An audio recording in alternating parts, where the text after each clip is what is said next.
Hello అందరికీ, ఎలా ఉన్నారు? అందరూ బాగున్నారా? ఈరోజు వీడియో అయితే టెంపుల్ స్టైల్ చింతపండు పులిహోర చేద్దాం అనుకుంటున్నాను. ఎవరికండి పులిహోర అంటే ఇష్టం ఉండదండి? చిన్నవాళ్ళ నుంచి పెద్దవాళ్ళు కూడా చాలా ఇష్టపడతారండి. అది పౌడర్ అయితే నిన్న తయారు చేసి పెట్టాను. నెక్స్ట్ వీడియోలో చింతపండు పులిహోరకి పౌడర్ ఎలా తయారు చేయాలి అనేది నేను నెక్స్ట్ వీడియో అప్లోడ్ చేస్తానండి. అలాగే నేను ముందు కూడా వాంగీబాత్ పౌడర్ తయారు చేశాను. అది ఎలా చేసాను ఏంటనేది నేను లాంగ్ వీడియో పెట్టాను, అందరూ చాలామంది చూశారు. అలాగే ఇది కూడా నేను నెక్స్ట్ వీడియో అప్లోడ్ చేస్తానండి. ఇప్పుడైతే చింతపండు పులిహోర టెంపుల్ స్టైల్ ఎలా చేయాలి ఏంటి అనేది నేను వీడియోలో చూపిస్తాను. వచ్చేసేయండి. పులిహోరకి కావాల్సిన పదార్థాలు ఇవేనండి. ఇది వచ్చి హోమ్ మేడ్ అని చెప్పాను కదండి, నేను పౌడర్ తయారు చేసి పెట్టేసుకున్నాను. ఇది వచ్చి చింతపండు గొజ్జు అండి. చింతపండు కొద్దిసేపు నానబెడితే నానిన తర్వాత మనం తీసుకున్న గొజ్జు.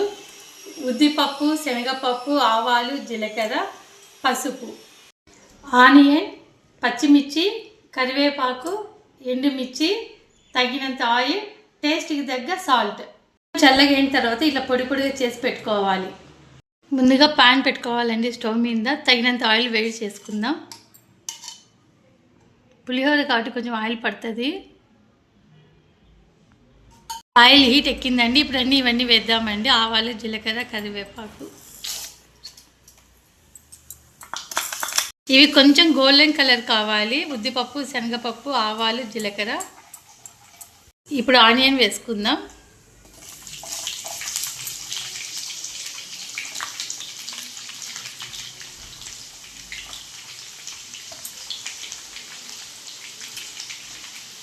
పచ్చిమిర్చి,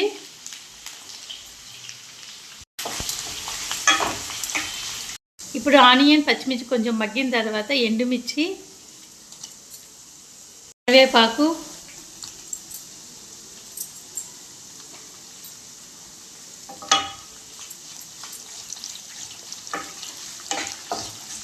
మనం ముందుగా చింతపండు గొజ్జు తీసుకున్నాం కదా, దాన్ని వీటిలోకి వేసుకోవాలి.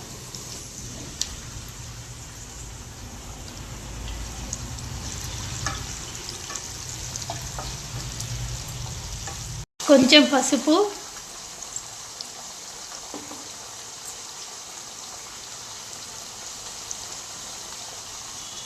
కొద్దిగా ఉప్పు. మనం ఆల్రెడీ పౌడర్ చేసాం కదండి, ఆ పౌడర్లో కూడా సాల్ట్ వేసింటాము. ఇప్పుడు ఈ చింతపండు వేసాం కదా, దానికి సరిపడ్డ సాల్ట్ మాత్రమే వేసుకోవాలి.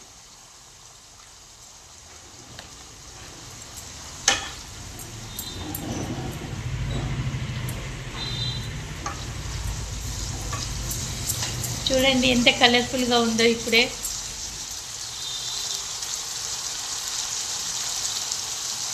చింతపండు అంతా ఇలా దగ్గరికి రావాలండి, మగ్గిపోవాలి. ఆయిల్ పైకి వచ్చేదాకా మనం మగ్గించుకోవాలి. అది మగ్గిన తర్వాత మనం ఇది హోమ్ మేడ్ పౌడర్ చేసుకున్నాం కదా, మన రైస్ బట్టి మనం పౌడర్ వేసుకోవాలి. నేనైతే 1.5 కప్ రైస్ వేసాను.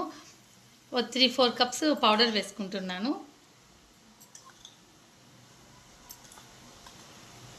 మీకైనా కారం ఎక్కువ కావాలంటే కొంచెం ఎక్కువ వేసుకోవచ్చు, లేదంటే నాకు ఇది సరిపోతుంది. కొద్దిసేపు ఇదంతా మసాలా పౌడర్ అంతా ఉడకాలి. సారీ అండి, నేను ఇందాక చెప్పేటప్పుడు కప్స్ అని చెప్పానండి. నేనైతే 1.5 కప్ రైస్ తీసుకున్నాను. 4 స్పూన్స్ పౌడర్ వేసుకున్నాను. ఇంకా కావాలని 1 స్పూన్ వేసుకోవచ్చు, అదే మళ్ళీ చెప్తున్నానండి. అంతా పైకి వచ్చేది కొంచెం సేపు వేయించుకోవాలండి. ఎందుకంటే మనం పౌడర్ చేసేటప్పుడే మొత్తం దినుసులన్నీ వేయించుకొని ఉంటాము కాబట్టి ఎక్కువసేపు వేగాల్సిన అవసరం లేదు. కొద్దిగా ఒక 5 మినిట్స్ పెట్టేసి మనం స్టవ్ ఆఫ్ చేసుకోవడమే. ఇప్పుడైతే అన్నంలోకి వేసుకొని కలుపుకుందాం గొజ్జు.